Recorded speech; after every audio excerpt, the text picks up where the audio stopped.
Pagbati po sa ating mga taga-subaybay.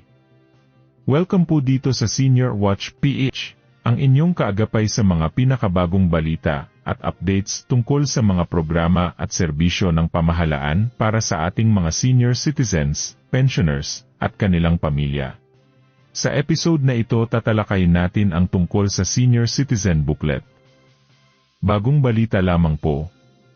Inalis na ng Food and Drug Administration ang requirement na purchase booklet para makuha ng mga senior citizen ang 20% diskwento at 2% VAT exemption sa pagbili ng gamot at medical devices.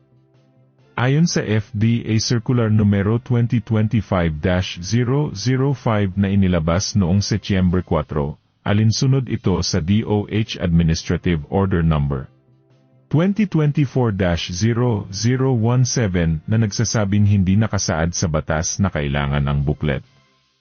Sa halip, sapat nang magpakita ng valid ID tulad ng Senior Citizen ID mula OSCA, pasaporte, o iba pang government-issued ID na nagpapatunay ng edad at pagiging Pilipino.